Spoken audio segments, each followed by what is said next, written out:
कांग्रेसियों के गंदी सोच के कारण ही भारत का विभाजन हुआ। और भारत का विभाजन होते समय दो संस्कृतियों के आधार पर ही भारत बना।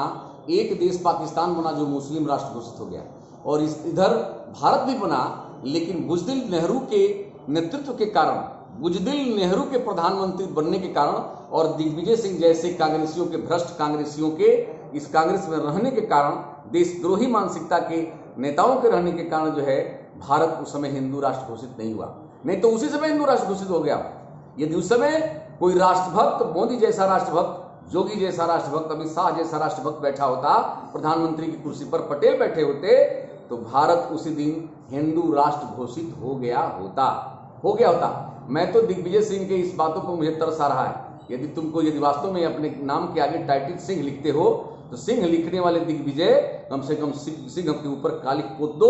और इस तरह की बात यदि तुमको बोलना है, धारा 370 हटा करके हमारे राष्ट्रीय नेता अमित शाह जी ने, आदरणीय मोदी जी ने भारत के प्रतिष्ठा को, हिंदुत्व के प्रतिष्ठा को और हिंदुस्तान की प्रतिष्ठा को बढ़ाया है। और उसको तुम कलंकित करने का यदि काम करते हो तो तुम्हारे जैसे लोगों का स्थान पाकिस्तान में सुरक्षित है। और तुमको जो है आज ही मैं तो कहता हूं कि भारत सरकार को ऐसे लोगों पर देशद्रोह का मुकदमा चला करके और इनकी विदाई पाकिस्तान की धरती पर कर देना चाहिए।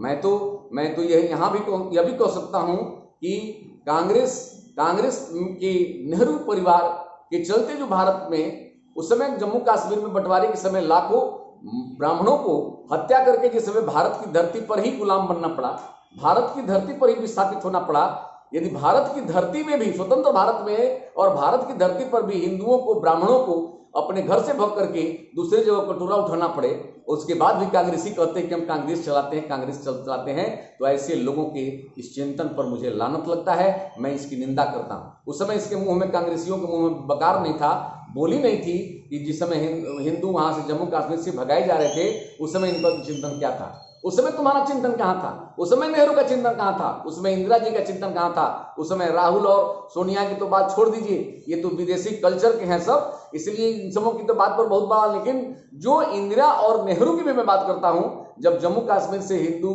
पलायित हो रहे थे, मार करके भगाए जा रहे थे, उस समय तुम्हारा चिंतन राष्ट्रभक्ति का कहां गया था? केवल वोट लेने के लिए?